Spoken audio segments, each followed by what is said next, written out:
Last time on this live read, a lot of awesome stuff happened, including Samus chasing down a couple of guys who wanted to use a biological weapon, and we met a couple of giants. Oh, and Fantine was involved. And I have probably gotten you all alcohol poisoning with my drinking game. And furthermore, Samus found true love with her commanding officer, and she decided to become a stay-at-home wife because that's exactly what a woman like her needs to do. If Other M is any indication. Ding! No, not until Nintendo issues an official apology for that game will I stop. Yeah, I want an official apology. 2-page, single-spaced, and properly grammared. Thank you. Now we can continue with Metroid Blackdie. Chapter 11. Slaughterhouse. Samus faced off against a guy with a freaking skull mask. Samus was greeted with a massive fireball upon leaving the restricted section. She barely had time to leap up and out of the way as it slammed into the wall and created a molten impact zone. She landed on one of the catwalks and was stunned to see the spider Yakuza crawling along the ground. Its multi-section mouth opened up and let loose another fireball to decimate another section of the hold. The attack brought a whole section of the catwalk system crashing to the ground and sent Samus rolling into a container. She jumped up in an acrobatic motion and opened fire, letting loose a barrage of missiles. "I can see your nightmares," Fatoon sang. "I can see every creature you've ever slaughtered. It's such a vivid picture. I can make them come alive again. And I have Yakuza strike you out the way he did those soldiers in the restricted section." Yakuza leapt up and tried to body slam the hunter. It was a quick springing motion that almost worked, except Samus rolled out of the way in a morph ball form. The infected spider then leapt up onto a crate and opened its mouth to cough up another fireball. But it was met with an ice beam, which froze its mouth open. It shuffled around, shaking its jaws angrily. It soon smashed its head to the top of the crate to shatter the lock. When it spun around to locate its target, it found itself staring down the barrel of Samus's arm cannon. When it tried to jump out of the way, it was blasted into oblivion with another round of missiles. Its head was ejected from the main body, and the whole creature disappeared in a plume of smoke. "Oh, you don't like spiders, Samus? Okay then, let us move on to more familiar faces." She turned around to see Crocomere before her. The large, 8-eyed creature let out a distorted scream and launched a river of acid from its mouth. Samus ran from the deadly yellow substance as it worked to eating the nearby containers. At that point, she wondered just how many creatures Fantine could materialize at one time. Her question was soon answered as the heavy green shell of spore spawn dropped from the ceiling and nearly crushed her. It opened up and spewed a cloud of spores that dug its way into anything it touched. "Spore spawn?" said Metroid. "Wiki. Oh! That plant guy who's easily killable that I destroyed in my first mission on Super Metroid." Crocomere was really moving, dragging his heavy body through the corridors created by the containers. He was good at keeping his mouth shut, and merely growled at Samus when making eye contact. There was not much he had to worry about. Between his acid attacks and the wild spore spawn, Samus was forced to keep her mind on moving and not attacking. An explosion rang out as the acid penetrated something less than stable. Smoke began to fill the hold, and Crocomere lost sight of his longtime enemy. Samus was busy finding cover from all the spores that rained down on the area. One by itself was nothing to worry about, but the sheer volume would take its toll over time if it touched her. She had taken up position in the corner of the hold, and had a good view of the spore spawn's long vine. It swung widely like a ball and chain. It was to smack the walls of the hold and give it a good shake. She readied her plasma and began to take spot shots at the vine. Soon enough, it had caught fire and detached from the ceiling. This gave her persistent away to Crocomere, who had successfully clawed his way to her direction. She was keeping her distance, and also keeping a container between them. When the red-scaled lizard grew tired of this, he took the container and shoved it toward the wall, hoping to crush the bounty hunter. He nuzzed his snout over the container in order to get a good look and took a missile to the nose. It was enough to make him cry out in pain, and before long he had a mouthful of missiles. Super missiles! Then he was no more, disappearing in a fashion Yakuza did, up in smoke. The hunter in the middle of it all was crouching on the container Crocomere had severed out of his position. So he was wondering what could possibly be next, and kept her sights on the move. Emergency systems had turned on, and a lot of the smoke was sucked up by ventilation systems. Now the hold had become dark and quiet, just the way Fontoon would like it, before tearing another bad memory from Samus's mind and turning it loose on the holes. But it didn't stay quiet for long. The sound of whizzing missiles filled the air as two pairs came flying at Samus. It was too quick for her to dodge, and she was tossed into the wall. Her mind rushed to think what kind of adversary used missiles. A metallic clink of madly moving limbs made her remember the road security bot on the BSL.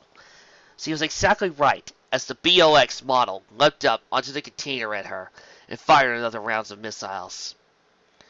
Your memories are much more vivid than any human I've tortured before. It must be due to the Choso's influence. What do you think? Samus fired away madly at the core of the security bot, causing the metal to buckle as it did long ago. By the time its brain was exposed, it made its move and jumped on top of her. She squirmed to push it off of her as the legs tried to crush her skull, jutting up and down in a rhythmic motion. The roof of the container soon collapsed, and both of them fell onto a box full of electronic computers.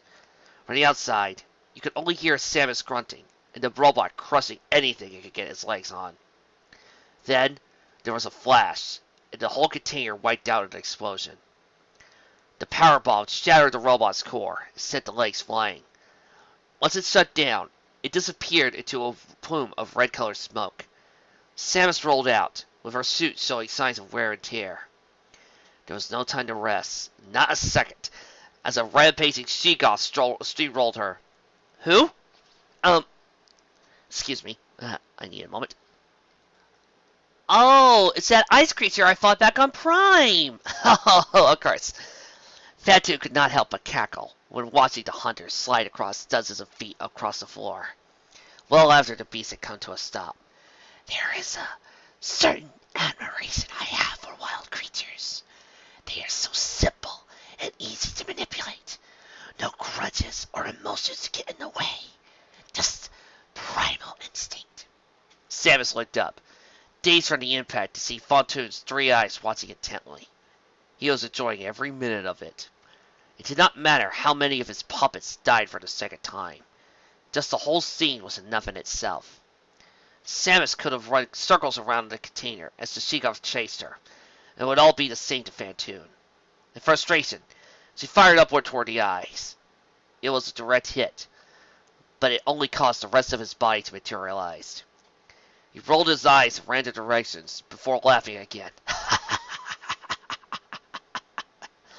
I wouldn't worry about me.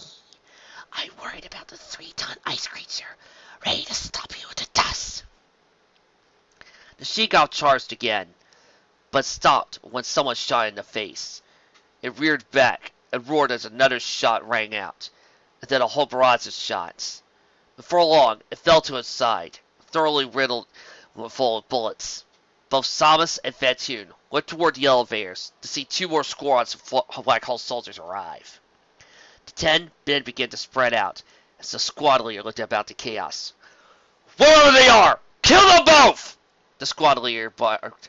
They're in our way! No! The Fontoon stuttered upon seeing the new arrivals. Go find your graves. I will be with you shortly. Fontoon cracked his crooked tentacles and caused a wave of fire to head toward the group of soldiers. They scattered like bugs under a light. Some let down into the chaos of wrecked containers, while some tried to navigate the twisted catwalks. None of them wasted any time in opening fire on Fontoon, who was the largest target in the area. Shooting Fontoon only caused a retaliation that involved blue-hot plasma, which set fire and melted anything it touched. When a Black Hole soldier was hit with this attack, they soon became melted upon recognition. Ooh, nasty. Samus realized soon enough there was no negotiation with Black Hole, as they fired before she could even get off the ground, and as if there wasn't enough fire already. One let loose with a flamethrower, sending red-orange flames down the small space in between the containers. And when that wouldn't suffice, the awful crack of their shotguns caused her to move as she was trying to dance. Her reaction might have been different if Fatoon hadn't softened her up already. That humiliation was mine! Fatoon cried, before tearing a hole through one of the soldiers below with his tentacles. Any shots that managed to hit Fatoon's 3 eyes only seemed to irritate them, instead of doing any real damage. Still, it didn't discourage the Black Hole soldiers in the least, and they kept up their attack. The ones attacking Samus hadn't let up for a second, rattling out shotgun round after shotgun round. As she tried to turn around, they switched into full auto and filled the air with lead. Whatever system their guns ran on, it didn't seem like they had to reload anytime soon. Where did the orange one go? There! There! Over there! One soldier up above the switched targets and tried to shoot Samus as he ran toward him below. But he wasn't fast enough on the draw. It took an ice beam to the face. There was another pause, and the soldier began dancing around, shouting out curses. It's cold! Get off of me! Cold, cold, cold, cold, cold, mother of stir! Get off of me! It's cold! He stumbled backwards, then fell off the catwalk. As soon as he hit the ground, his chute shattered and exposed him to the atmosphere of the beluga. The scene was not unlike Fatoon's little experiment earlier, as the creature flopped around the ground before expiring. The two that were chasing Samus slid to a halt and exchanged uneasy glances. Ice? That one has ice! One realized. This isn't good. Samus took another moment to stop, and then turned around with her arm cannon charging. One soldier didn't even turn around before being nailed by an ice beam blast. Another one was quicker, able to dart behind a container to keep from becoming a popsicle. Soon enough, every soldier in the hold noticed the blue trails of Samus's ice beam, and none were too happy. Sir! A soldier cried out. Nothing is working on that 3-eyed thing, and the other has ice-based weaponry! Retreat! We're not equipped to handle this. Fall back to the elevator! Let them finish each other off! The Black Hole soldiers darted back to the lift, and barely got the doors closed before Fatoon launched another plasma in their direction. Now the twisted ghost could turn its attention back towards Samus, who had her back to one of the containers, ready to spring out in a moment's notice. Now, where were we? Oh yes, meeting up with old friends. A hideous roar erupted from Fatoon's direction, as Kraid slowly faded into view.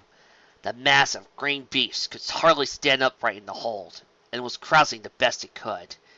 If he tried to move, the whole ceiling let out a metallic groan and shook. The fact of the matter was, Kraid couldn't take a step forward without bringing the whole ship down on top of him. But it hardly mattered. His arm span was large enough to reach into the darkest corners of the hold. When he took a swipe, he knocked away most of the cover Samus was using, and brought her back out into the open. That's right, Kraid. Crush her. Crush her into a flat Metroid pancake. I want to see her everywhere. Something occurred to Samus just then. Being around the Kraid was the same as being around Ridley during the semi-chase. It seemed like there was a void where something didn't belong, and her instinct couldn't decide what to make of it. No, Samus said suddenly, and deactivated her missile launcher. What? What are you doing? Reactivate your launcher, or Kraid will make mincemeat out of you. I will see to it. I don't intend to continue this charade anymore. Samus said strongly. I don't have time for this. Fatoon closed his mouth and moved it back and forth. Kraid even halted his attack and began to growl. What are you talking about? You have no choice. You will fight or die. The space pirates aren't here, are they? They're just your imagination, living in the past. It's your justification for being here. It's your justification for all of this. This caused the ghost to freeze, and Kraid began to stir uncomfortably and let out a roar of impatience. Soon, The great green beast disappeared with a flicker, as if an old television was finally giving out and shutting off. Why did you say that? It doesn't work if you don't believe them. Fantine whispered in a pitiful tone. You're supposed to kill, kill, kill, kill, kill, kill, kill, kill, kill, kill. Something felt wrong about the Ridley on the semi, just like what I felt about Crane a couple of minutes ago. Ridley looked exactly like he did when I visited Seabeast the second time, and now I know why. He was just your fantasy. He was what you saw him when you were a part of the Space Pirates. Do you know how many changeless Ridley has gone through since then? Your image of him is hardly accurate. There was a long pause as Fatoon opened his mouth again and began to endlessly stare at Samus. By the time I found the Space Pirates again, Mother Brain was nowhere to be found. No longer could I feel her brainwaves as I once did. Why? If I can't enjoy your beloved thoughts, what was the point of being around? I need an anchor. I thought about you. But your brainwaves are so puny compared to hers. Out of panic, you've made your own mother brain. Samus continued. You made your own space pirates so you could feel at home and belong like you once did. The only problem is, you already knew the reality of it. Your fancy was just a band-aid for a gaping wound. How long have you been on the way out, Fatoon? Fatoon began to flicker. It seemed like something died in away with him. Oh, days now. And that's the reality of it. You killed her. You killed Mother Brain in her prime. Where can I go from there? You didn't save me after destroying Seabeast. You invited me into a second life of torture. The light in the room began to die, as if someone was sucking it out. I'm going to make you tear your eyes out. A circle of flames erupted from the center of Fatoon's eyes, and went flying out towards Samus. They lit up the area for a quick moment, before extinguishing on contact with the ground. It was constant now, wave after wave after wave. Fatoon was relentless. Something had changed. He was no longer enjoying it. The chaos no longer seemed appealing to him. It all seemed so empty. With that, Samus tried one last time, and sent a missile flying into Fatoon's head. It blew off, and sent a large chunk flying off into somewhere. There was now a sizable hole going straight into Fatoon's forehead. His eyes rolled upwards to look at it. Then bulged wide as somebody had stabbed him. Did you just wound me? He paused, and let loose a horrible, otherworldly screech that seemed to even make Samus flinch. The ghost had nothing left to feed off of. Even the torture and pain he inflicted no longer caused any sensation. His tentacles swung up as if to try and cover the hole by the missile. Meanwhile, Samus was fighting to aim and fire again. The screech had become maddening, as he would hear it even if her suit's audio systems weren't working. It was that loud. Somehow, she found the strength to fire again. It blew off Fatoon's right tentacles. The countless squirming mass flopped around all the way onto the ground, and now a trail of smoke escaped from new wounds the ghost had sustained. Then he made to blind rush toward the hunter with his remaining tentacles flailing. His mouth was wide open, and eyes directly trained on her.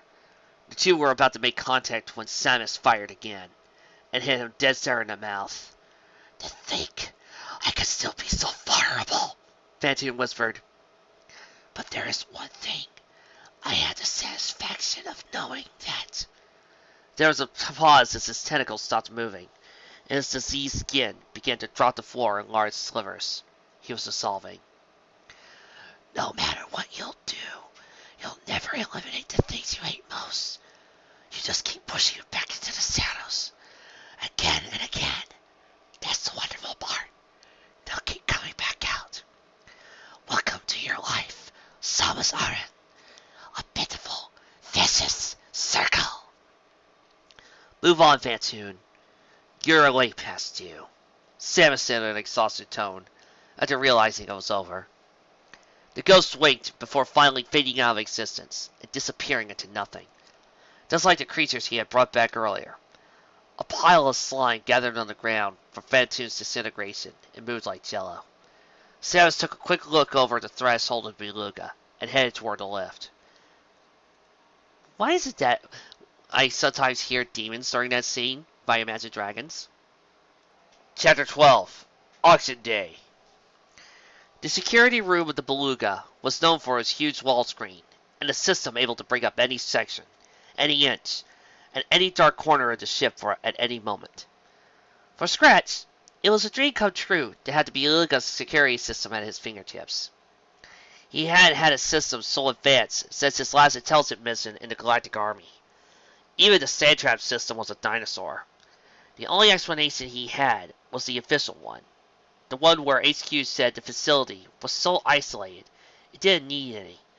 But Scratch knew that the real reason was because BSL sucking up their funding. It was memories like that was reminded Scratch why he followed Tanner around for so long. Scratch was looking at the black hole rooms now. Most of his concentration was at the one with Sturm and Drag. They had done something to the sensors, and the only picture that came up when their room was queued was a blank screen. He had been working on it for hours, but it was no use. Oh my gosh, I just realized, Sturm and Drag! They're Warlord basketball players! The only blind spot in the entire cruise ship was where Sturm and Drag stand, and he couldn't figure out why. A separate window popped up and showed one of the soldiers pressing the call button in a separate room. This caused him to key into a calm command on the screen, and he soon had audio contact with the service room. Hey, Butch! Black Hole guys call. They want room service, and you better get down there fast. Sturm and Drag don't have a lot of patience for humans. The camera showed a clean room with 5 or so guys. They all dressed in white Beluga uniform. Despite their looks, all of them were from Sand Trap, as far as Scratch could tell. The captain of Beluga owed Ted or something. That's why they could blend into the crew so well. The only catch was that keeping up normal routines of the crew, and that included services to the guests. Scratch, since when did you get to number 2? Blitz called up toward the screen. Since Boris and Chester got their guts torn up by space pirates. Now, you want to move already? He made sure Blitz got his ass in gear, and then went back to the black hole surveillance problem. For reference, he brought up the Vesbula wound with the Queen and her 6 generals. Seeing all 6 of them together was a bit much for Scratch to take in, even though he was using a camera to see them. And he stared for a while, watching them as they huddled up around their Queen, who was lounging on a sofa.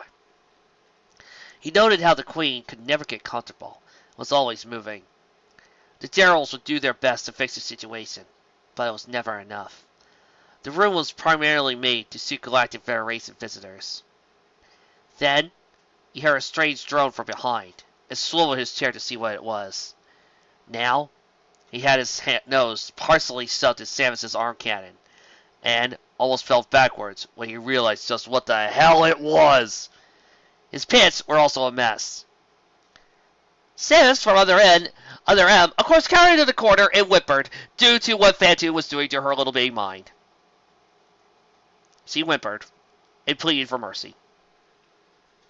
Ding! How in the hell did you get in here? Samus moved to the left a bit, and gave Scratch a view at the doorway. The 2 men who were acting as guards were no longer to be seen, but the mist associated with very cold temperatures could be seen creeping along the ground. They're sleeping. Goddamn broad. Scratch muttered, I can't wait till Tanner. Where is he? I don't know. Let's find that out for you, he shot back in an annoyed tone. Scratch had begun to move toward the console, when Samus grabbed him by the shoulder and spun him back around. I'll help myself. Thank you, Samus told him. You go into the corner, next to the boxes. Samus kept her arm cannon trained on Scratch as he stood up and moved toward the corner up against the wall screen and some crates. You're suicidal, you know that? If the Vespa don't cap you, then those black hole weirdos will. They aren't from any part of no space, but they're pros. They'll move like any well-trained organization group would, only better. And from what the cameras are showing, they're packing anything from machine guns to rocket launchers. Oh, I'm well aware of their tactics. C responded while typing away on the console. This got a laugh from Scratch, who then crossed his arms and leaned back against the boxes. You talking about your little slash and burn action in the holds? Well, that's nothing. You had a spectral anomaly covering your back. That's another thing I'm going to be looking forward to. When you catch them on a bad day, and their leaders are around, it seems like every passing second is an inconvenience to them. She looked up from the console, only to take a glance at him. I'll remember that. The wall screen soon picked Tanner out from the hordes of occupants on the ship, and enlarged the screen that she had found him. He was just leaving the room with Sturm and Drag. There was a noticeable difference since he had last saw him. He was now wearing a tux of sorts, and even though the outfit had some of the newer features of clothing, it still retained the traditional shape and color. Two soldiers also left the room and watched him leave. When he had made it around the corner, the screen shifted to show him approaching the elevator. Gosh darn you, face camera angles! Will I never be free of your horror? It was there he paused to give a thumbs up to the screen and moved to the car. Scratch gulped. Oh, by the way, Fatoon, you better hope you haven't touched! What was that supposed to mean? That means it's action time. I don't mean entirely you, since there will be about 200 armed alien individuals with their rulers in attendance. That means they'll fight tooth and nail to protect them. He paused to adjust his collar and took a deep breath. In short, you're screwed if you show up. And I'm not saying that to be an ass. Samus stood up and caught Scratch a flinch. She only wondered for a second.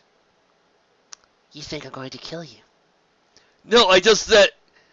It was then Scratch suddenly turned around and pulled something up from behind the crates. Oh, dude. Why? Why? You could be smarter than that. You could have done something more smart and genius like that. But no. You went and brought out the gun. Don't you have Superman comics where you're from?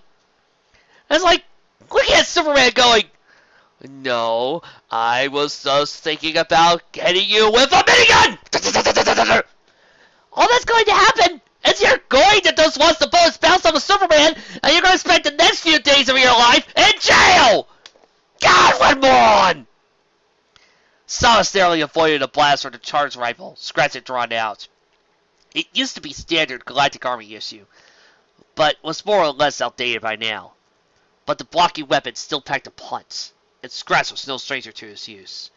He fired again to blow the security console in two, then rushed toward the door. His attempt at escape was almost successful, until his left foot felt a tingling sensation. Samus head leapt up, just in time to catch Scratch's egg of an ice beam. It grazed him, and his foot froze solid. He stumbled around in the hallway, outside the security room, and went face first into the ground. Lappy, clip 180. You are an idiot! The bounty hunter ran out into the hallway, defenseless doing Scratch. Almost met with automatic fire. It darted back into the safety of the security room. Now Scratch was on his back, barely able to keep sights on his rifle straight enough to target properly. There was a short pause before he rolled onto his belly and started to crawl away. It was a straight shot to the elevator, only 13 or so feet, but too far for Scratch's condition, as he scored as fast as he could go. Samus leaned down from her position in the security room and fired at the prone man. This move caused him to roll on his back and fire more shots off in her direction. This would have made her mark if it wasn't for his awkward firing position. This exchange of blasts lasted all the way to the elevator, where Scratch fought to pull himself up and pound the keypad for the lift to head his way. The next time he looked at Samus's direction, she was halfway down the hall, with her blaster pointing directly at his chest. Scratch was frozen solid before he could get his weapon ready again.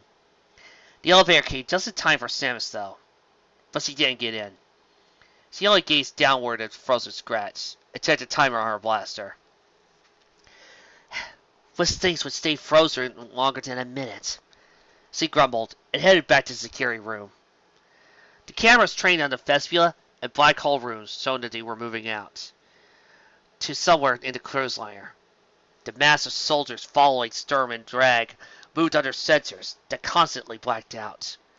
Whatever was wrong with the system was following the black hole leaders as they moved along. I'm telling you, they are 4-line basketball players!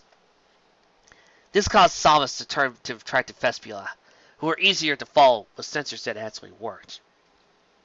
It only took a couple of seconds to see they were moving into the Bliuga's largest theater. Real crew were already blocking off hallways to make room for the coming flood of exclusive guests. Samus checked the map of the cruiser liner and left the room. Sylvester Tanner entered the massive theater with a small grin. Since he was the last to enter, he had a perfect view of the vestibule, Black Hole, and the other arrivals that meant very little to him.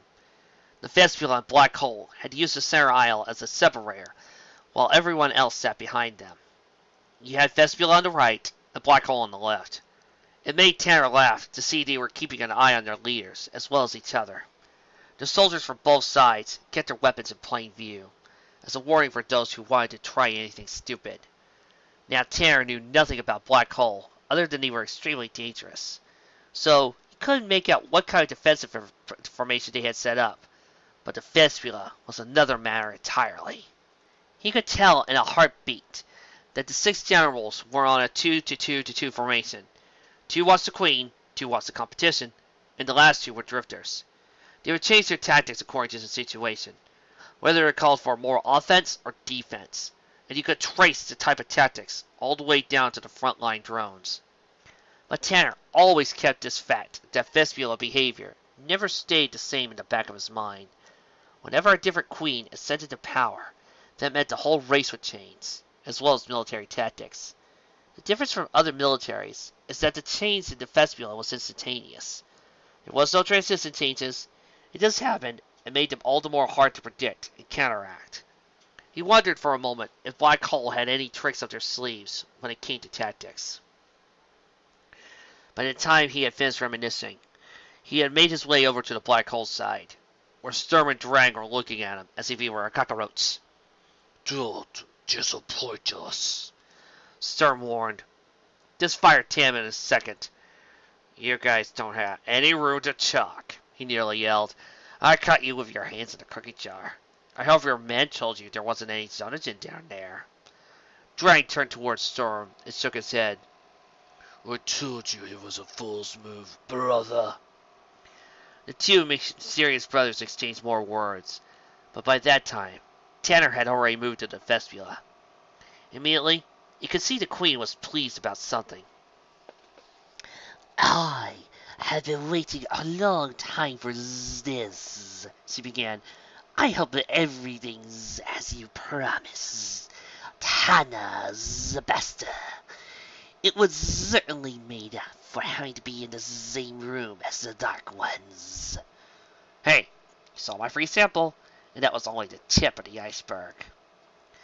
He soon saw Vestibule Queen, glanced just downward at his left arm and snicker. Did something happen to your arms? It looks and smells different from the last time we met. Tanner screeched at the cheap touch-up job he had done after Ridley roasted his arm. It was enough to get by, but there wasn't enough skin to cover the exposed muscle and painful burns. It no longer hurt, but it still looked like someone put it through a blender. It's fine, he answered darkly, and I got something special for any more interruptions. The Queen merely nodded and said something to one of the generals sitting next to her. The high-ranking vestibule snickered and nodded back. Tanner simply narrowed his eyes and then made his way to the stage. It was time to get this over with. Already there had been a screen and podium ready for some kind of announcement. But a surprise for Tanner involved one of his men peeking his head behind the curtains. Hey, loser, what do you think you're doing? Where's Scratch? I thought I told you to fight him. They just say it. We can't find him. Sorry, boss. Tanner looked forward toward the crowd of aliens behind him and shook his head. Okay, screw it. I'll do the sales pitch. I don't think our buyers were up for technical mumbo-jumbo anyway. You just fight Scrats. Roger balls. Tanner took out a remote of sorts and flipped it around in his hands like some kind of old western movie. With the click of a button, the lights dimmed over the house, and the screen began to play an official file for the Federation concerning the Project Blackdie. Blackdie, ladies and gentlemen, Vespula, black holes, was a Federation project designed to trump the space pirates' obsession with Metroids. But apparently, it wasn't going along fast for it. They tossed it aside like garbage. Good for you, bad for them. He hit another switch, and the file began to play out. Sonogen is a mix of chemicals and a very special additive that includes microorganisms. These organisms carry a variety of deadly diseases. Some we've seen, some we haven't. But the bottom line is that when you're infected with Sonogen, there is no cure. Even if there is one that comes up, it'll only work for one patient, and fail for billions of others. Graphic images of organisms infected by Sonogen began to roll by, one by one. Some at stages so advanced, there's no telling where the bad ended and the organisms began. The strains inside the Sonogen are constantly charging. There's no worry that some alien organism you encounter will suddenly form an immunity to it, because there is no constant side effect. It changes so quickly, our best supercomputers couldn't calculate all the variables. Now the screens moved on to tests involving protective suits and robotic devices. Now, all that is assuming you don't die from radiation. There used to be a compound known as phazon in the system. It was highly unstable. Over long periods of time, it could cause madness. Sonogen uses a similar component, except it only takes for one exposure to be fatal. This same radiation compromises protective suits and any mechanized defenses. It was that moment the nobodies in the back began to talk amongst themselves and rub their hands together as if they were seeing. Those nobodies, of course, being Axel, Axios, Gamix, Marluxa, Luxuria, Zion.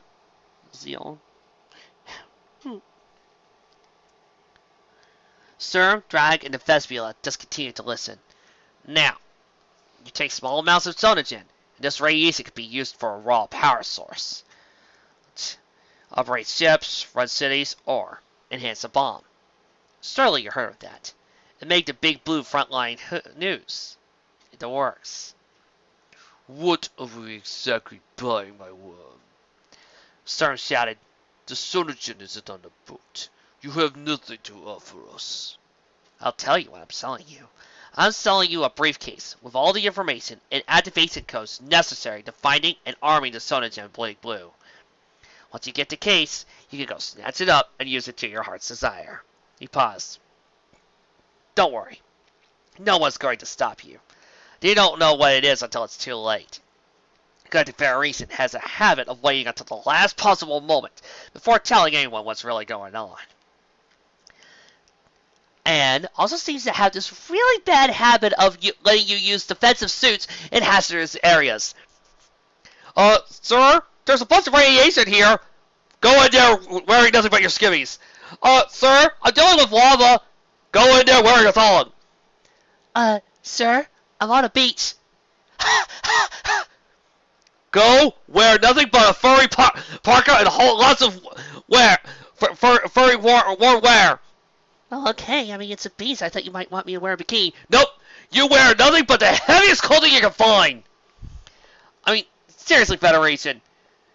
I think it's time you understand how to handle environments. Ding! Ding! Tanner went back to his remote and clicked a combination of buttons.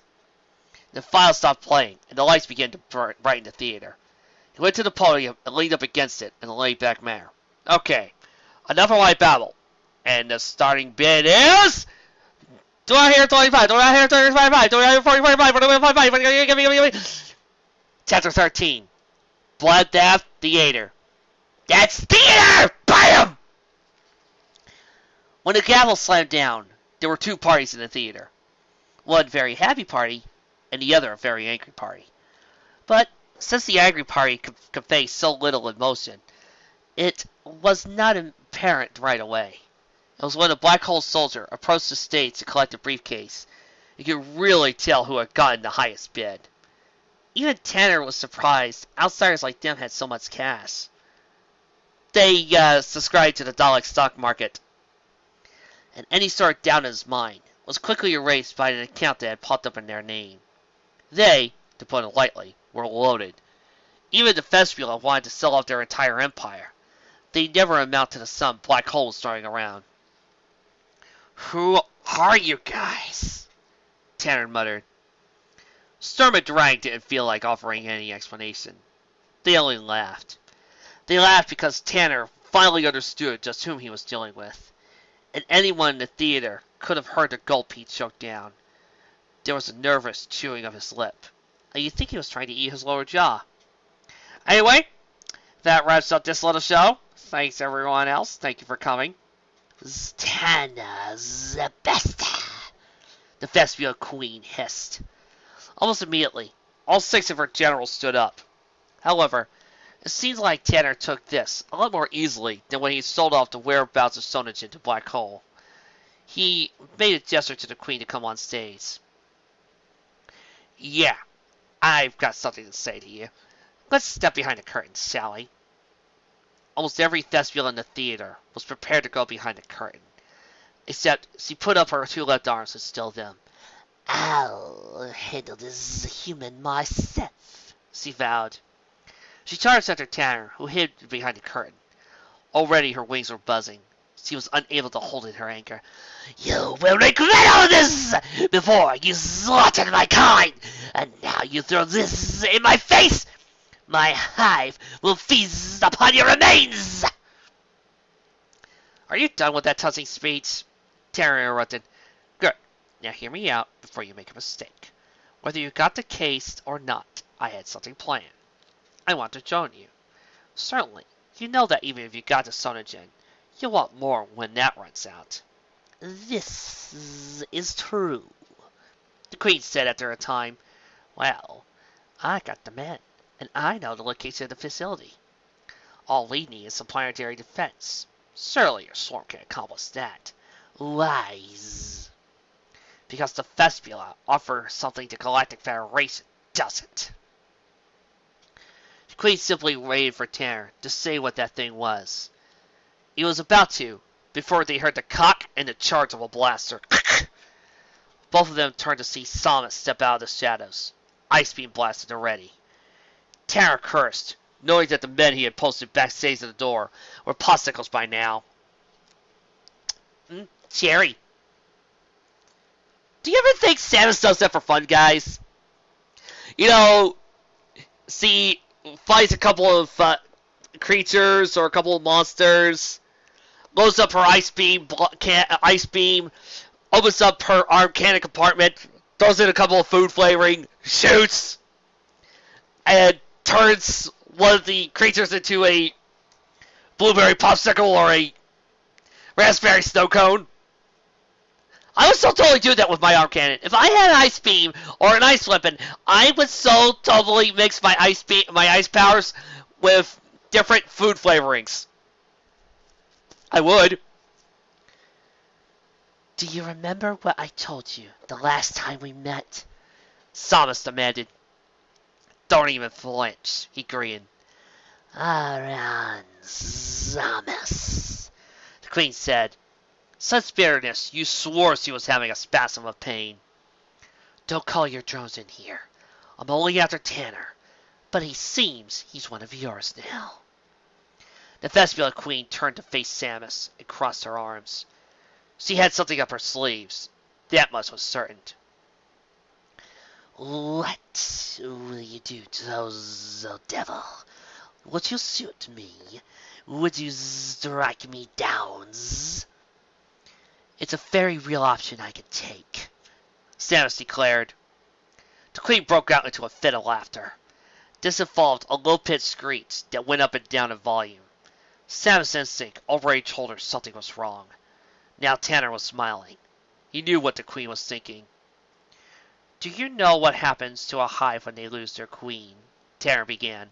They no longer have any leadership. Upon my devs, devil, my childrens from all corners of the galaxy will come here to search out their mother's killer. They will tear apart anything that gets in their way. Even you, who are so immune to death, would not be able to turn the tide of millions of my faithful children. Tanner shrugged and nodded.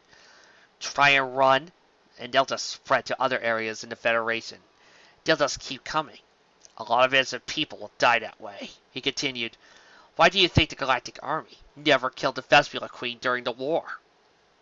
Now Terrence sauntered to a curtain and drew it back. There was a clear view to the black hole section. A clear view to the soldier walking off with the case. Besides, the Sonogen isn't here, but that case knows where it is. Terra's smile grew wide and cruel. I'm the least of your worries now. Samus lowered her arm cannon and gave Tanner a hard stare. I'll be back for you. It was simultaneous. By the time Samus had leapt through the curtains into the aisle, the Vespula Queen yelled at the top of her lungs and alerted every one of her children in the theater. It was deafening, the sound of weapons getting ready to fire, and there the scene was Samus standing in the middle of the aisle with a black hole at her back, the Vespula in front of her. If they missed, it would be the black hole soldiers to be hit, and both of them noticed far too late when the Vespula started to aim and shoot. Samus didn't stand around to see fireworks. It did a space jump to the balcony. The Vespula fire line turned to follow her, and the whole left side of the theater was saturated with blaster fire. There was no telling how long it lasted, but when it ended, over half of the black hole had been wiped out. Storm and Drang didn't seem to be affected, but it was hard to see. For all anyone knew, they could all have taken cover. Tanner stood with his mouth dropped open. He could already see the blood-red smog shoot from Sturm and Drang's mask. Oh, shit, he muttered, as he began to head toward the backstage exit. The Vespula had no concern for Black Hole, since they weren't really shooting at them, and were in frantic trying to locate where Samus had gone. What is the meaning of this? Drawn curd. You miserable cuz. All of you will die, burn. It seemed like a flash enveloped the theater, and the charge wasn't noticeable right off. But what had happened was that the number of Black Hole soldiers had doubled, and seemingly warped into the theater. Those with weapons will die, Sturm proclaimed. So I guess they're like yaks. These are not perfect! Yaks make war! My brother and I will leave instructions to fight Sonogen. And when my brother says burn, he means burn. There were two squad leaders. The new arrivals, due to whatever Drat had done, nodded and turned toward the Vespula. Meanwhile, the others began to escort their leaders out of the theater, and brought the case with them. Samus kept her eyes on the case. Whatever a black hole was, or where they came from, she wasn't about to let them escape with the briefcase in hand. But she couldn't help but watch as black hole soldiers moved in close to the Vespula drones and readied their arm guns.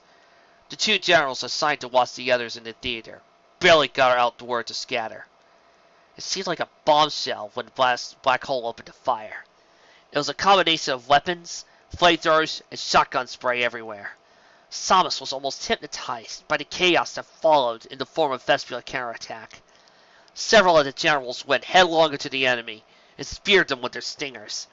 Some of them caught fire for a moment and quickly dropped to the ground to put themselves out. The third parties, such as the criminals and intergalactic gangs, were running for their lives, not sure what the hell was going on.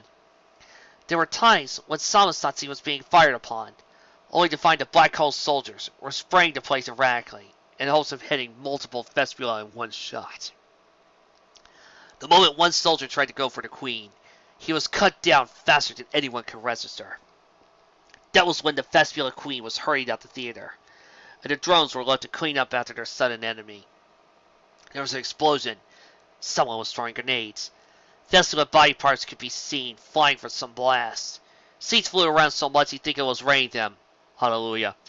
And just when Samus thought it was safe to move, a charred Thespian soldier came crashing onto the balcony with her. His body was badly burnt, but his stinger was sharp enough to go through most anything that got in its way. It was chaos at its best. Ooh, I love it. And there wasn't much anyone could have done to slow it down. By the time it could be stopped, there wouldn't be much of anything left over. Samus kept her eyes peeled for any straight shots. There was enough going around to take any careless fool out. And it was apparent that after a while, when Black Hole lacked in numbers, they made up with sheer firepower, and their suits kept them going long enough to do their damage.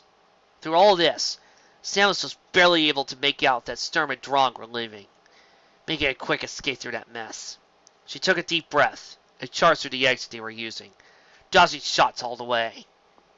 The exit took her to a hallway where passersby were hanging around, trying to make sense of the large explosions coming from the theater. Somehow, Black Hole was really moving, and there was nowhere to be seen. Then, a nearby hatch closed after recently being opened, as she knew where they were going. She darted into the stairwell and could hear the stampede of footsteps heading upwards. Only after following them would she realize just how quick the group was. And the only way she could catch up with them now is a speed booster. The problem with that was there was a spiral staircase with landings and 90-degree turns. They were to the very top and through the hatch in no time. And when Samus went through, she found herself at the Beluga's topmost deck. The highest deck was open air. It dotted with stylish pools and comforts one would want while having a day at the beach. Sweet! Samus, being a girl, of course, immediately stripped into her bikini and got in, because she didn't have anybody telling her what to do. Ding! Sturm and Drong with their soldiers were none too subtle, cutting their way through to the heart of the setup, easily getting in the other guest's way. Anyone who spoke up met the barrel of a gun, and quickly shut up and moved out. Eventually they stopped, fighting in the middle of everything. Samus took a moment to approach them. By the time she had made their way over to the group, the deck was almost deserted. Those who strayed got as far away from Samus as they could. "Drop the case," Samus started. She began to try and scan Sturm and Drang as they turned to face her. Strangely, her visor was met with static and gibberish. The next two tries were the same. For some odd reason, her suit could not scan Sturm and Drang. She couldn't identify them. Ignore this one. We will be off soon enough, Drang ordered. The soldier stood straight. It didn't make any motion to attack, despite having Samus's arm cannon point directly at them. "This is my last warning. You won't leave with that case." "Do you have any idea what you are dealing with?" Drang told her. "An even better reason to stop you. Who knows what you're capable of?" Storm nodded to the group of soldiers, and they all went to start shooting. One was picked off right away by Samus's ice beam, while the others began to spray the area with automatic fire. Samus jumped into the air and fired again as trails of bullets went around her. When some of the shots made their mark, it was as she was hitting the ground to a roll, and they made no more contact. One flipped over a table and apparently began to work on something, while the others took up a defensive position. The soldier with the case had begun to move away from Samus in a dead sprint. She gave chase while taking fire. It apparently didn't matter to her, as she charged past the blazing arm guns of the soldiers. Sand began to get kicked up everywhere, as the bullets that missed impacted the ground. The soldiers with the case began to make his way around a pool, while Samus took a more direct route and forced the pool solid with her ice missiles. The explosion worked faster. It provided a nice chunk to run across than what her beam weapon could do. As he neared the soldier with the case, he suddenly stopped to turn around while heaving the case back toward the pool. A soldier on the other side caught it and began to game a keep away. Samus realized they were stalling for time. But time for what? She had begun to run after the case when that question was answered. The soldier who had moved around the table soon popped up back with a new weapon. A weapon with a large round device attached to a front. More specifically, it was an RPG! It could have easily been mistaken for a rifle or some sort, since Black Hole soldiers preferred it under the arm instead of over the shoulder. The rocket soldier was busy lighting up his sights with Samus before firing. Vic, you've been awesome to me so far. You've been really spectacular. If you maybe could please have at least one scene of a missile firing at Samus and her flip kicking it into the sky, I will love you! There was a massive recoil and followed the firing the launcher, as the round head shot off and headed straight for Samus. When she jumped up, the rocket altered its course appropriately and hit up straight after her. It would have hit, if she didn't use her morph ball at the right time. I was kind of hoping for a flip kick. But the rocket was not so easily gotten rid of. It quickly did an arc in the air to plunge itself back toward the ground. It landed at her feet, and the blast did everything the rocket intended to. Now Samus was sailing through the air, while the soldiers all crackled in a hideous tone. The soldier moved on to put another rocket on, when Samus got to her feet, and launched an explosive projectile of her own. The laughter stopped when the rocket soldier took a missile to the face, and went sliding across the sand. There wasn't much left, except for the general outline of the suit. The resourceful one. Drine commented, "Grenades! Grenades!" one soldier cried. Guys, you just watched as he took a missile head on like it was nothing and then proceeded to blow your other guy back. Your next sentence should not be grenades, grenades. Your next sentence should be run as if your pants are on fire and scream like small children. Allow me. Drop your pants like they were on fire and scream like small children! Eek! See? Simple. Now you try. Every soldier in attendance pulled a black spear, I can't blame idiots for trying! and pressed a combination of buttons on the device. Samus rolled backwards into a ball, as the spears began to land all around her and flashed multiple colors. Disco, oh my gosh! Ladies and gentlemen, it's the world's most interesting bomb! When they went off, she found herself pulled toward the blast zones and struggled to stay away from the explosions. The Black Hole soldiers were about to throw another round when the sound of a ship caught their attention. Samus had come out of her morph ball and looked to see a black spaceship arrive. It positioned itself directly over the Beluga and held position. It appeared seamless, except for a single red light located somewhere near the front. It went lower and lower to the ground, and its side opened up. A soldier from the ship leaned out and began to call to the other. The case began to move toward the ship, and when Samus tried to move it, the shots from the soldiers knocked her flat. These rounds were different. They didn't seem to do much damage, but simply packed a punch. Rounds meant to suppress instead of destroy. She could barely sit up without getting knocked to the ground, and simply rolled to her side so her arm cannon was free to move around. As soon as the soldier tossed the case upward toward the ship, she saw a missile before being tossed around again. Now, she was being rolled around so much, she could only hear an explosion. It was then the shots from the soldier stopped, and allowed her to stand. The ship was intact, as well as both soldiers on the ground. It was the case that took a full effect of the missile strike. Now it was in the sand, in 50 charred smoky pieces, worthless to everyone. Drying huffed a blood-red cloud and looked towards Samus across the way. Black Hole soldiers simply stood where they were, letting their gun arms drop to their side. "Miserable worms!" Duran cried. "All of you are doomed. You will never see an end to my anger. You will all die fighting. Destroy this one in orange!" The Black Hole soldiers exchanged a glance and began to slowly move in on Samus. But something happened. As soon as they began, they stopped. "Brother, I think your activities in this sector have come to an end." Dron looked to his brother and turned his head. His motions now expressed confusion, and there was a long pause when no smog escaped his metallic tubes. "Stem, what is the meaning of this?" "I heard stories you had grown weak. I had my suspicions, but now this is all the proof I need. You have grown terribly incompetent. Even with my forces at your disposal, you couldn't even secure a lowly briefcase.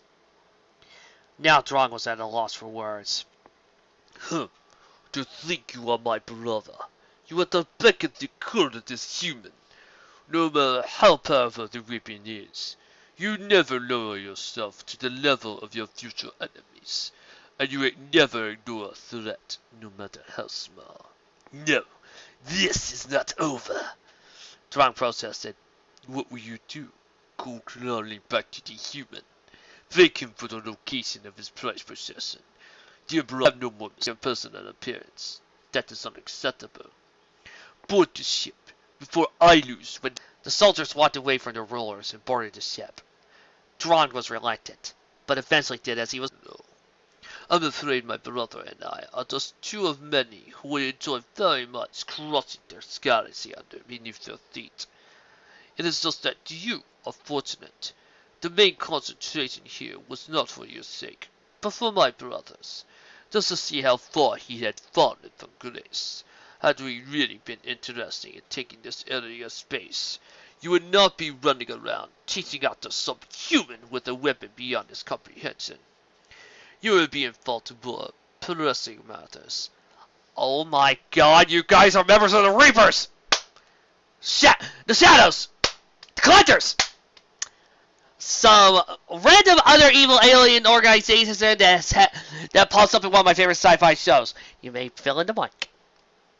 What is that supposed to mean? Sturm laughed and simply moved closer to the ship.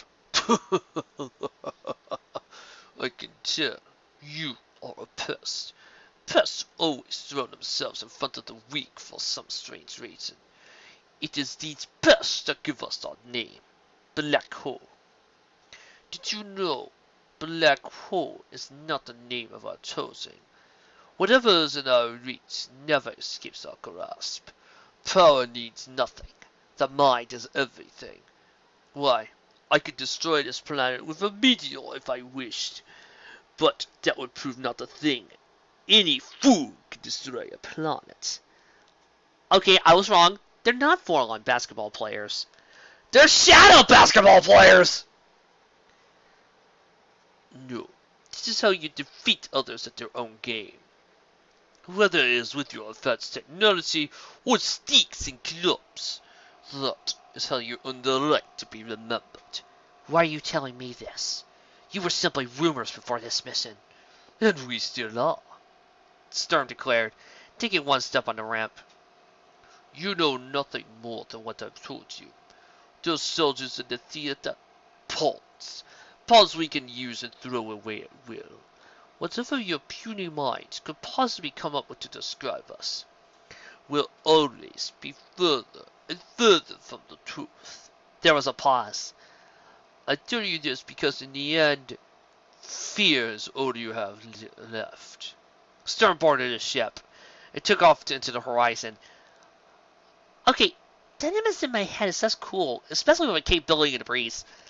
Most likely to be up with their means of reaching the planet. Samus walked over to the railing of the top deck and watched them disappear.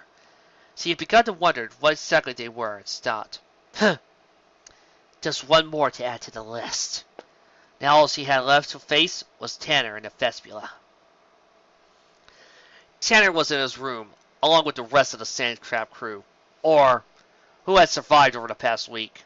They were Meyer, Chester, Boris, and almost Scratch, who was borderline hypothermia, and wrapped up in blankets while he thawed. Wow.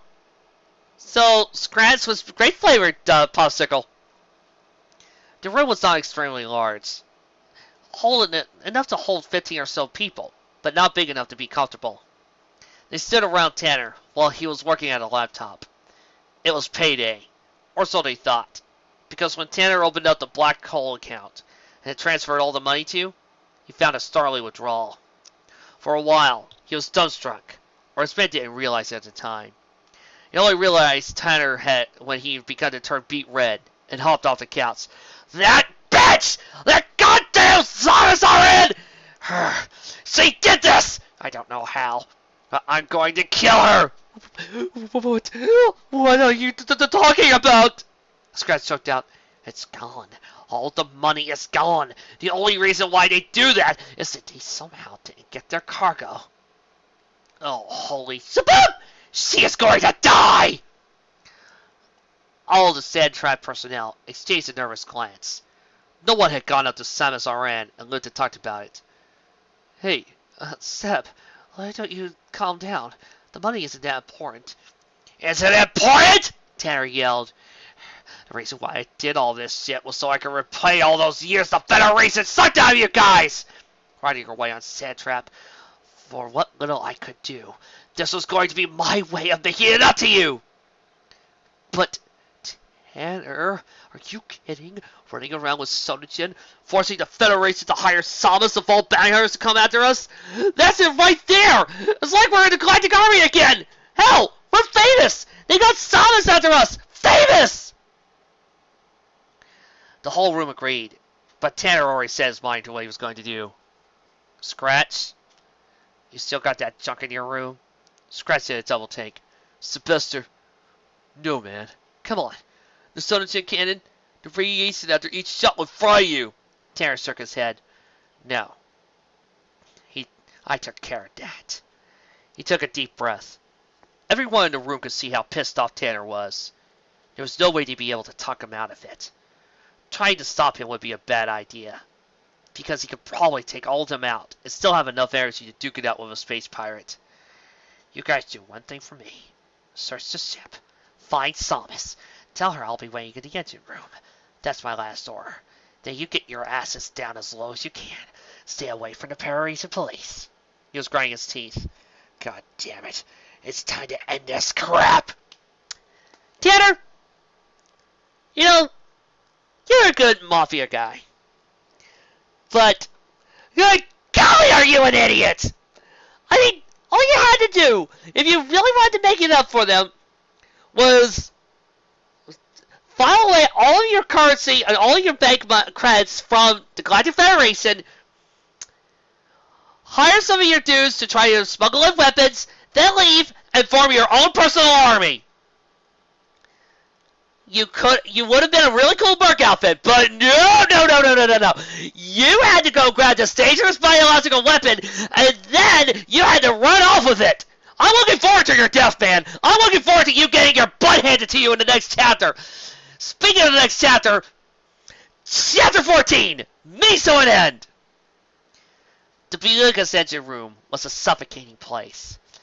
It was located in the tail section, and its 4 engines easily turned the 3-story area into a sauna.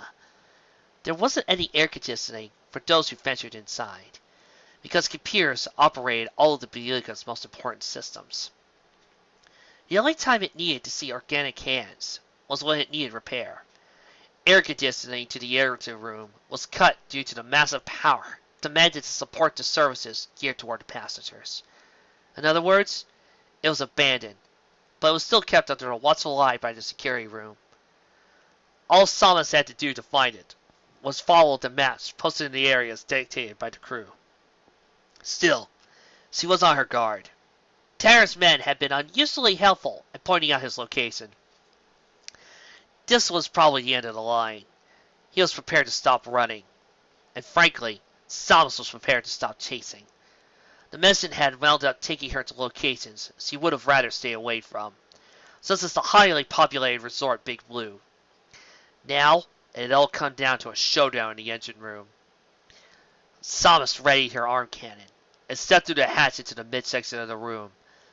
And then, we had an overly long cutscene with an overly complicated plot that really was so stupid that I was ending up showing my brain out, / I was getting bored to tears from it! Ding! It was a wide place, and poorly lit, but she couldn't be sure whether it was originally like that, or something Tanner had done when he had arrived. There were 2 booming engines to her left and right, one on the lower floor and one on the upper floor. Stairs were located on the furthest ends of the midsection, and all in between these staircases were Transformers, Autobots, Decepticons, computers, and devices designed to maintain a constant output reasonable to the 4-engine capacity. Now, She came to the railing of the midsection and looked down to the lower area of the engine room. It was nearly pitch black, except for the glowing monitors of some consoles. When she looked up, all she could see was the railing of the upper section and the wide void between the two top engines. No sign of Tanner anywhere. It's a sad time when the galaxy's greatest warrior is someone who can be bought, and the galaxy's greatest threat is a bunch of low-life aliens with too much time on their hands. She spun around the computers and heavy machinery on the mid-level. Unfortunately, it seemed like Terrence's voice came from everywhere. I think you'll be pleased to learn that the money from our auction was taken back! Then why are you keeping this up? Why wouldn't you do with it anyway? It would be worthless once the Federation collapsed. Why side with the Vespula? Still looking for a payoff? Tanner grunted from somewhere above, as Samus pointed her cannon upwards. It sounded like he was lugging something heavy around. My intention wasn't to get rich! My intention was to crush the Federation on two fronts, Black Hole and the Vespula. You see, I was going to teach those bastards at HQ the value of others' life. I thought getting money would add insult to injury. Samus was now moving slowly toward one of the access stairs to head upwards. They tried to bury us. They tried to treat us like weapons. They wanted us to sit on our asses until they felt like activating us. I am not a weapon! My men, my friends, they are not weapons. We have needs. A need for respect! There was a loud clank as something heavy hit the floor. Samus was now making her way up the stairs, still moving slowly, checking every corner. But Samus, you're a weapon. Tanner coughed. You're the Chozo's most perfect weapon. And now, since your masters are all dead and gone, you start renting your services out to the Federation. Fighting the space pirates is no cheap venture, but I wouldn't expect you to understand, Samus responded. Now Samus was on the upper level, but massive pipes sticking out the top right engine obscured her view. She was forced to keep around them in order to find a way to get closer to Tanner's voice. Ha! People like you are in the bottom of the barrel. When the Galactic Army was downsized, a lot of guys I knew turned into mercs. Bottom feeders. You can't get respect like that. Hey, I know a couple of awesome mercs. Ever played Just Cause? But I soon learned you can't get respect running an honest operation either. Tanner's voice was very clear. She was getting close. The Vespula, they know the meaning of respect. They remember all their heroes, those who gave their lives for the greater good of their queen. I'd rather die amongst a bunch of aliens than those scumsuckers who think they reward loyalty by ignoring us! The army was different. You did your job, and you were saluted. A constant need for gratification. I don't think you were ready for an operation like Sandtrap. Samus said, Shut the hell up! If you think they could throw away over 20 dedicated people who want to amount to something, what do you think they will move on to next? No guesses? How about colonies? I heard about the one you came from got scrapped. What was it? K2L? Samus leapt out from behind a corner and pointed her arm cannon to raise Tanner's voice. There he was, in the middle of a row of consoles. He was wearing a suit now, a black suit that covered every inch of his body, a helmet with a reflective visor on his face. It covered every inch of his head and made him look faceless. However, that was the least of Samus' concern. There was something in his hand, something he held out in front of him, with both hands grasping the handles on top. Her pause prompted him to explain. It's the Sonogen cannon. It was originally designed to be slapped to the wings of spaceships. However, we couldn't really test it in the sand trap. The Sonogen cannon looked alive for the most part. The foot-long barrel was slowly turning and was uneasily wide. The first handle was found where the barrel connected to the center section, and the center section had slits of exhaust ports that constantly opened and closed.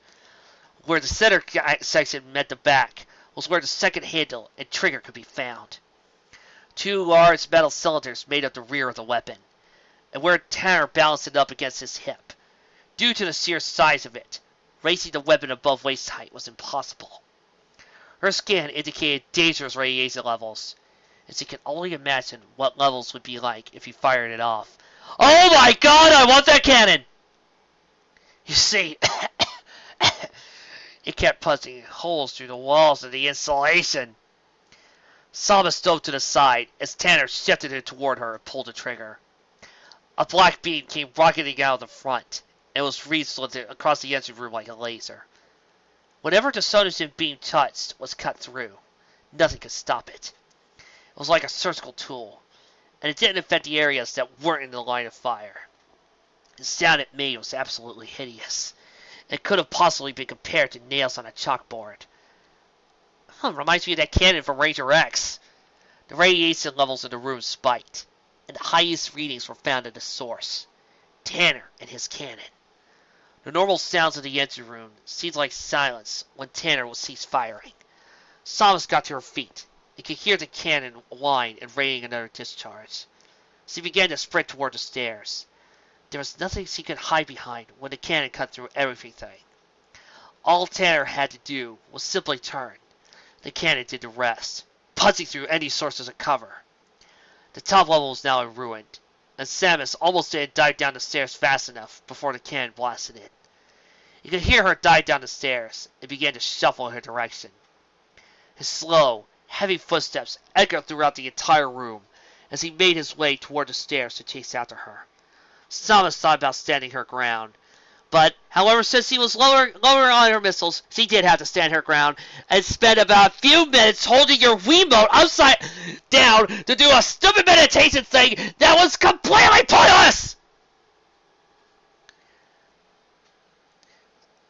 But soon Tanner realized it could probably fire through the floor and hit her, so she went down the stairs again to the darker lower levels.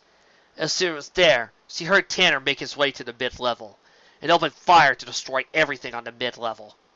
Warning sirens and emergency announcements began to ring out as the four engines were losing their regulators. Attention! Authorized emergency shutdown of central engines required. System failure at sections A203, A204, A205, A206, A207. Will you stop firing it? I can't announce it quick enough! The list went on, as Tanner soon began to shuffle down the stairs to the lowest level. That's when the Zonogen cannon really lit up. In the darkness, the purple exhaust made the cannon look like it had running lights. The two cylinders were outlined with a green light that bled through the seams of their construction. Samus aimed carefully, for as soon as he fired, Tanner would know exactly where she was. He was stumbling around the dark, trying to use the light from his cannon to see where he was walking. Finally, Samus took her shot and hit him dead on with an ice beam. But the beam hardly lasted, and was only successful in knocking Tanner back a couple of steps. The heat and radiation generated by the cannon was immense. It melted the ice almost instantly. Now he retaliated, firing the cannon off toward her direction. Samus was in her morph ball form, rolling in the opposite direction of her beam. Her suit systems flashed a warning as the Sonogen beam came in close proximity. It was only enough to singe a part of her suit when she came out of it. The encounter began to make her think. Radiation like that, Tanner's suit could only be lessening the pain, instead of stopping it outright. You're killing yourself, Samus realized. The noise generated by the cannon eliminated any way of pinpointing Samus by her voice. Tanner could only yell back in fury, I'd rather die with a weapon in my hand than waste away in a prison and sit through years of torture and demolition to decide stuff everyone knows I already did! Tanner fired again in the opposite direction of Samus. She peered around the corner to see his back exposed and moved to let out a volley of missiles. Sonogen cannon's radiation interfered with some of the missiles' tracking, and they went soaring off into the wall or section of the engine room. A couple landed at Tanner's feet and almost knocked him to the floor. As slow as he was, the cannon he was carrying nearly anchored him to the ground. As much as you hate the way the Federation wants things, It's still the best system we have to depend on. That's why I wanted to Vespula and Black Hole to stray roll this crap heap. I wanted to show everyone just how pitiful the space pirates really are. You wanted to see hostile alien species? Well, I got all of them right here! Tanner spun around, out of breath, and fired again. Samus leapt over the beam and darted into another shadow. If this kept up, he'd be dead before Samus could lay a finger on him. You underestimate them. They're more resistful than you'll ever know. And bringing the Federation more problems aren't going to make them go away. At least it would ruin you, you son of a bitch! The Federation couldn't come crawling to you to handle everything that ever happened. They've become spineless dogs. I wanted you to die! Whoa. I'm sorry, guys. I just got an idea for a pony fic. Wow, that's actually a pretty good story. Yeah, I'll have to store that for later. Click. There was a new mechanical war that escaped the Sonogen cannon. Samus couldn't see from her spot, but it didn't sound good. Tanner was laughing the best he could, while sputtering coughs interrupting the whole way. Samus could see a beam heading her way as she ducked, only to find another beam that was lower, threatening to cut her in half. She jumped up and was forced to dive to the ground as another beam swept by in the same pattern as the last two. It was a close call. She moved out from behind a pile of scrap to see Tanner had activated some function on the cannon. There was a device breaking the beam off into 3 separate directions. But it didn't last, and eventually the Sonogen beam destroyed the attachment. Among the chaos of the engine room and rampaging Tanner, Samus began to get a familiar feeling. Her muscles tensed up, and her pulse began to pound faster than before. It wasn't Tanner creating this effect. No, she could clearly see him tearing up everything in its proximity with the Sonogen cannon. There was something else. She looked to see the balcony above and made out 2 slanted yellow eyes. No. It has to be the radiation, she muttered. But even looking away from the eyes didn't make them disappear. She followed the angle of the eyes to see the gazing right at Tanner as she shuffled away around the lower section of the engine room. Then, as he got closer to the balcony, "Tanner! Get away from there! Move!" "Screw you!" he barked. Tanner spun around and was ready to empty a full blast right into Samus's chest cavity. He could see her, standing slightly in the light of fire caused by something he blew to hell with the Sonogen cannon. But he could feel a plank as something dropped down onto his helmet. It now was running down the front of his visor. Oh, please don't let it be a xenomorph. Please don't let it be a xenomorph.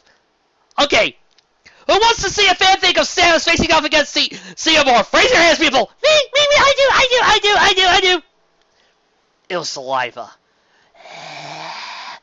And judging from the steam it gave off as it slid into his suit, it was hot saliva. He forgot about pulling the trigger and looked upwards to the mid-level railing above. Oh, no. Oh, no.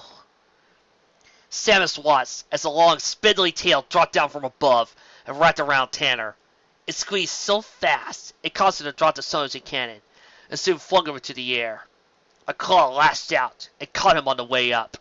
He was trying to escape, but a quick squeeze by the claw holding him let him know it was futile. Another claw shot off and tore off Tanner's helmet. Then, Ridley's head emerged from the darkness, glaring at the human in his hand viciously. "Ridley, that may have been one of your coolest appearances ever! Bravo! But you know what? This ending and this end fight was just too cool.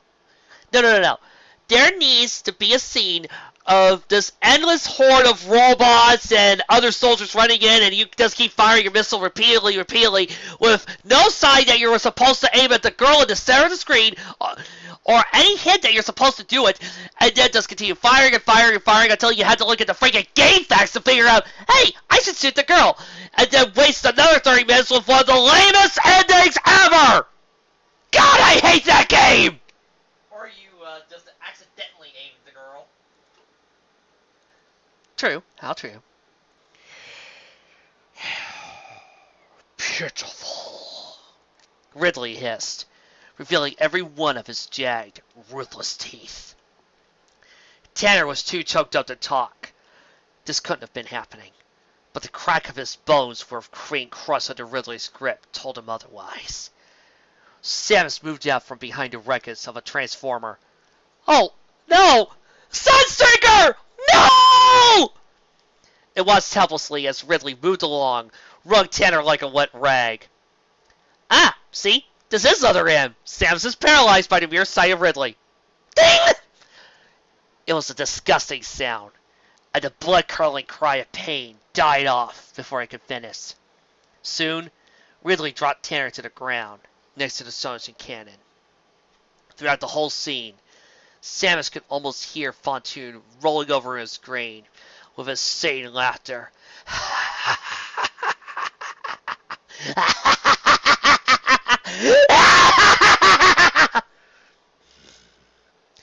You should have killed him when you had a chance, Ridley stated while gazing down at his victim. Now he has all the time in the world to bleed out. A fitting, slow death. Ridley! Damn you! Samus yelled, furious. Ridley merely brought his teeth into view again. It looked like some sort of twisted snarl, but Samus could tell it was the best grin Ridley could form with his long snout. Emergency lights flickered on, and Samus could see Ridley's newest incarnation. Most of his body was as black as charcoal, but there were still a few sections of blue from what the X-parasites had done to his body. His tail seemed to be longer, and the spade-shaped tip was sharper than ever. Aside from looks, Samus' skin was also bringing up two different temperature values for Ridley. One hot, and one cold. And you're in and you're out! You fight and break up! I'm sorry. The PSL has taught me a number of things. Ridley interrupted. It is not always wise to charge in without evaluating the situation. I figured it was easier for you to deal with the black-clad outsiders and the Vespula. Not to mention Fontoon, that treacherous ghost. That way, we wouldn't run into unforeseen problems like that with the X-parasites. And so, I was right. So, you're after the Sonation. The plan had always been to hijack the ship, carry it off the planet. It was to our forte. We wouldn't have had to wade through the countless other creatures like you did. And you interfered, falsing my appearance, always getting away. Ridley seethed, causing saliva to fly out of the mouth. The two rivals paused in the glare, and then pounced upon one another. If you people like my voice for Ridley, you should see what I do for Ganondorf. Ridley dove head first down towards Samus, whilst he fired her ice beam. The space dragon took the blast to the face, but shook it off, keeping his claws forward to tear Samus apart if he grasped at her. She jumped over him as he charged by, but was soon knocked flat by his long tail. It began to wrap around her, but soon lost grip when she used the morph ball to slip through. The darkness couldn't help her now. Ridley had adapted to the dark caverns of Norfair. It could see fine without the presence of light. Oh yeah, those Norfair caverns were so black! I mean, all that lava just lit up everything! When he turned around, he could spot her in the corners of her lower level, coming out of ball form. Samus began to detect Ridley's body temperature change. She couldn't make sense of it, since the space dragon had adapted to the depths of North Air. Normally, Ridley liked the temperatures that would melt most creatures. Now he registered with something that was almost below freezing. It would make all sense soon enough, once he tried to fire a missile at him. He cocked his head back, and opened his mouth to spew a wave of sub-zero mist. Hacks! It froze the missile on its way to its target, and when it did, it made contact with Ridley's body. It really shattered on impact. Ridley let out a roar, then spat something across the room. Samus dove away as it slid to the wall and began to spray its ice in all directions.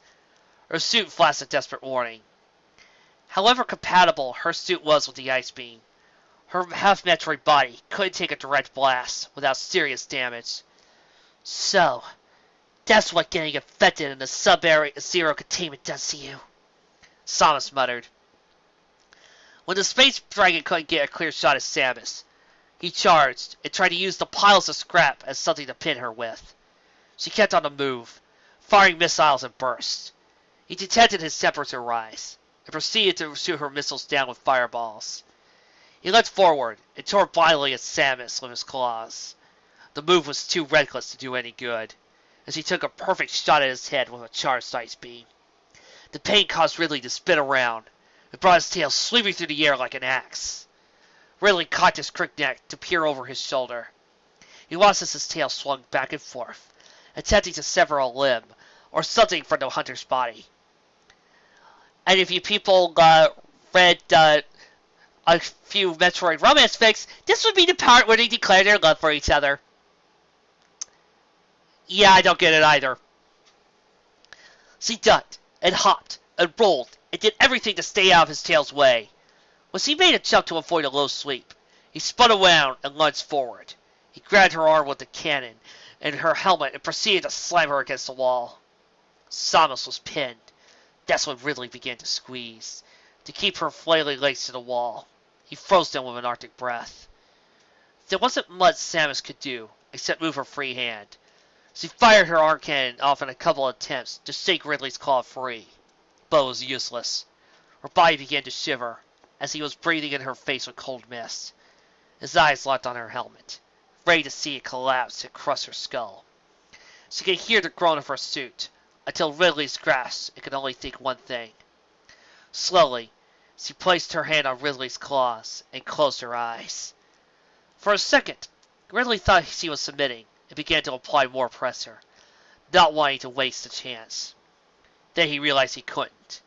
In fact, he was losing his grip on her. His eyes began to blur, and the ice around Samus's legs began to melt.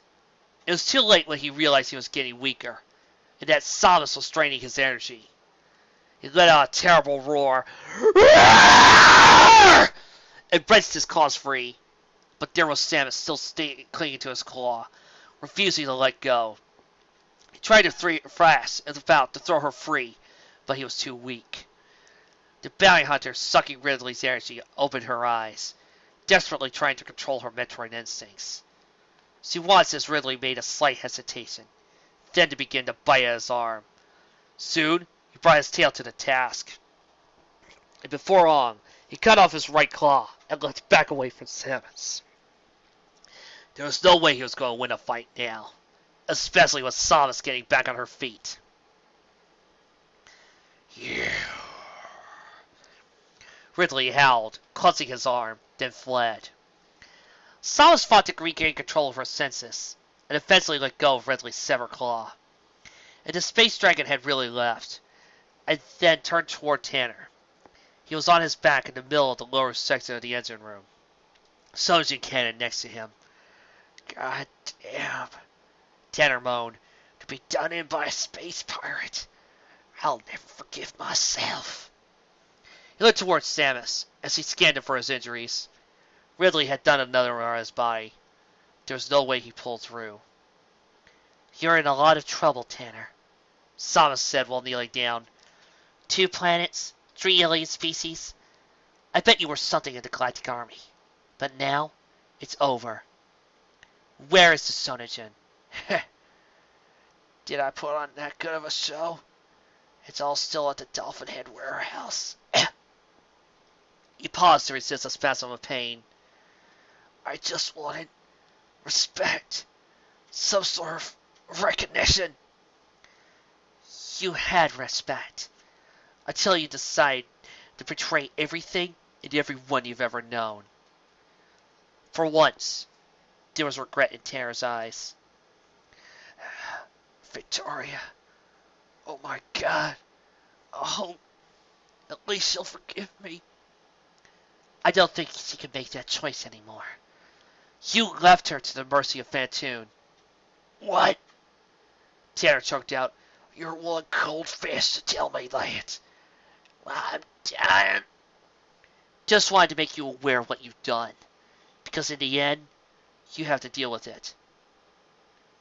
What I've done? Yeah. What I've done. Tanner nodded off as Samus stood up. She looked at his body one last time and left the engine room. General Graves sat in the commander's room with the Revenant. It was made of a great deal of wood, including the walls and the floor. Rare nowadays, but not so much during the time of the Galactic Army. Medals and pictures and old ceremonial weapons could be found covering every inch of the wall. The desk in the center was mostly bare, except for a tiny model of the Revenant and his hat. There was the monitor he was looking at. He was reading over the details the Federation police had collected while investigating the occurrences on the Beluga. Samus was half the report, having experienced it all firsthand. Ridley was nowhere to be found after the Beluga got docked, and the ship was searched head to toe.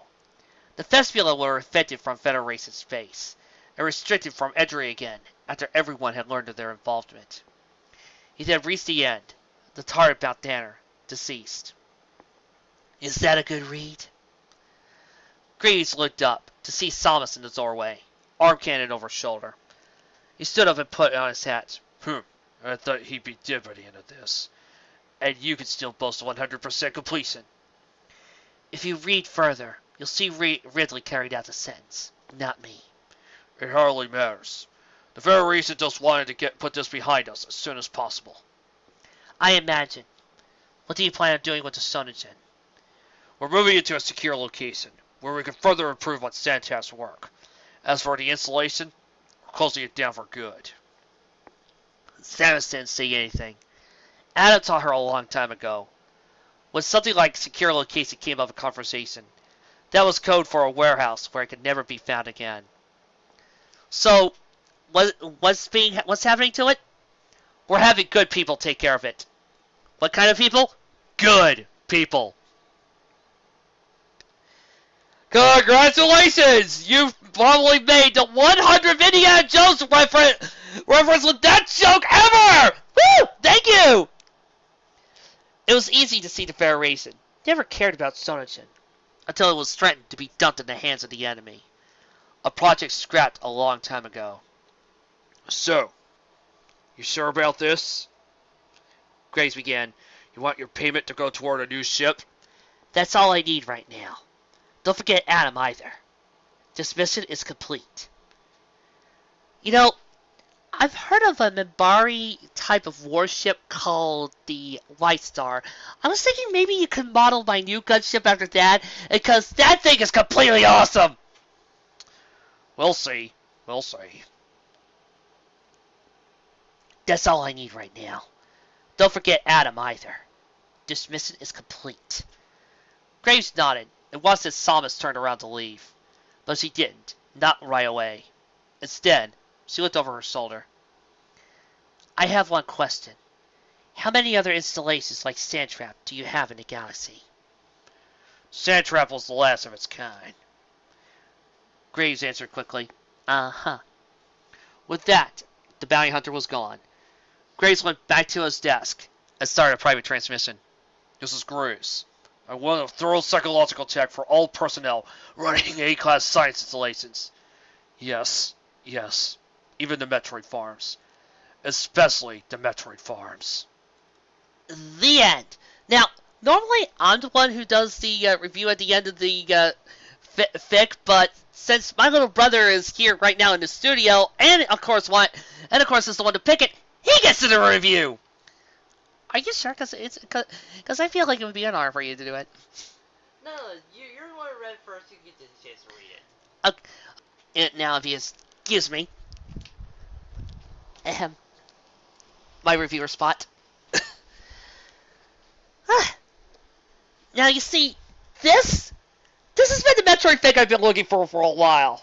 But then again, as I said, I think about a few chapters ago, way back when I used to only pay attention to Lemons and Bad Fix, whenever I checked out the Metroid section, I usually checked out the M-rated stuff.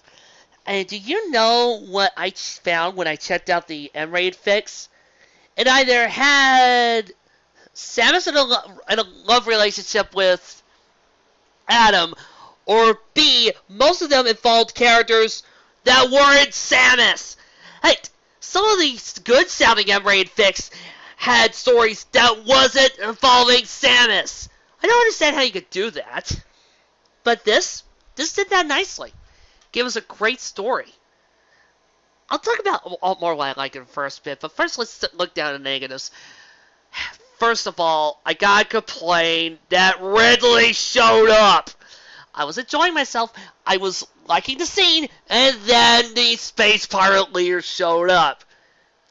It felt sort of hijacked by Ganon with the sudden appearance by the dragon guy. I mean, granted, there was a small hint to it by seeing the guys' burns, and you didn't know if that was actually Fantoon or not. However, on the downside, I felt like going, oh, Ridley again? It kind of does interrupt the flow for me, despite the fact, well, that's something positive I'll get to in a bit. Also, it involves Samus in her suit and some of her tech. Since this was involving Samus post-fusion, I do know that she could go back into a normal civvy outfit. Heck, you even mentioned it. Part of me kind of wished that during the scene on the boat, instead of Samus going in full armor, we instead had Samus walk onto the boat in a civilian cocktail dress. You know, kind of like a really cool spy or action film where the hero has to ditch their equipment and go in under an assumed identity. It would have been really cool to have her hair done in a bun.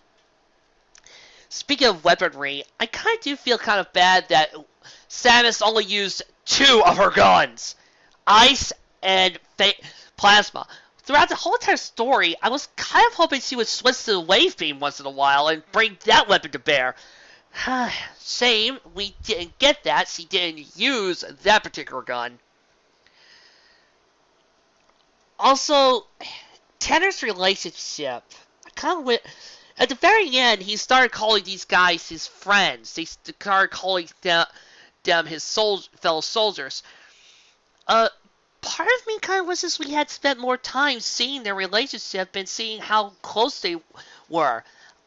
I mean, when he said they were friends, I was kind of taken aback by it due to the fact that, well, through it all, he didn't treat them as friends. He treated them as lackeys, as cohorts, as the Kingpin would treat some of his goons.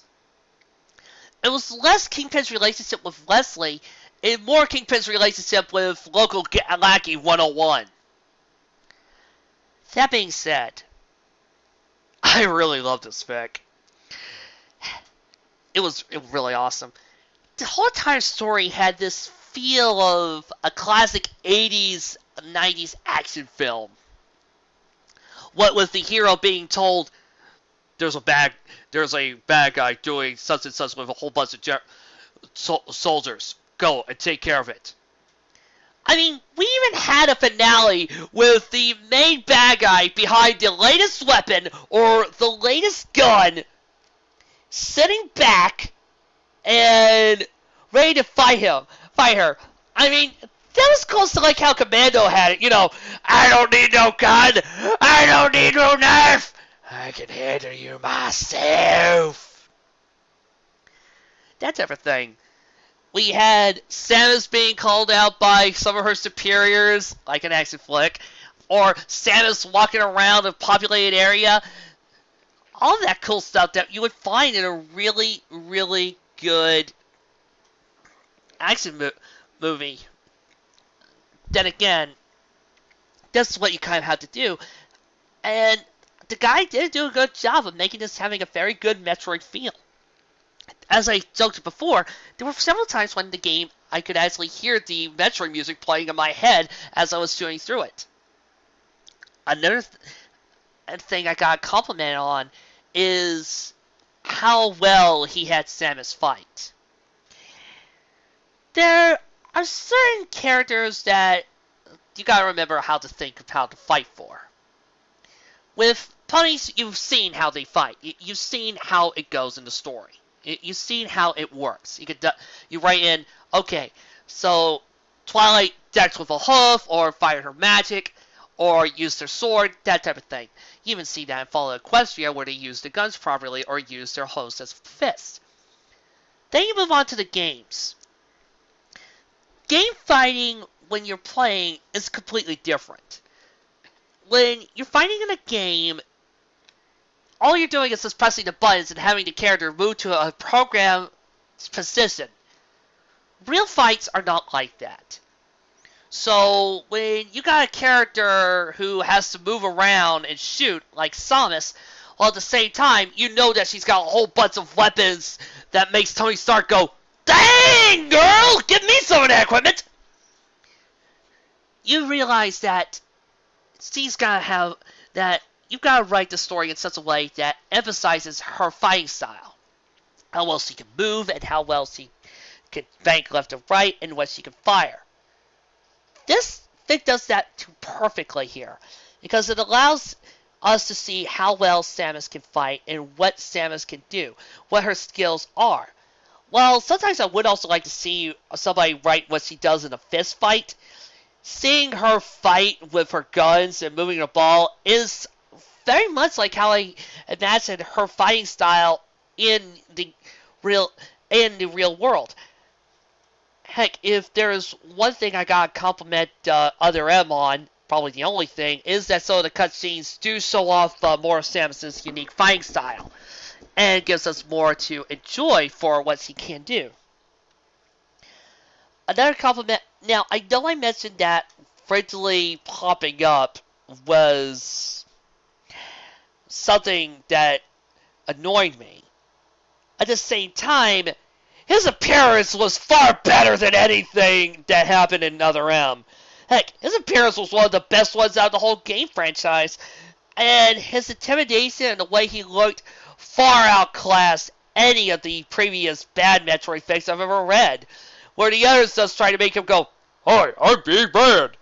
This one made him seem intimidating, scary, and haunting, with a mixture of xenomorph references, which is what I think the original makers were going for, considering the fact that Ridley's huge body has a gigantic tail like a friggin' xenomorph, and his head looks strangely xenomorph-like. Oh yeah, people. I'm an Alien fanboy. Although I much prefer Predator. Samus was done really well in character because, well, hey, remember, Samus is usually a silent protagonist. Unless he was voiced by Jennifer Hale, and actually had dialogue that did not basically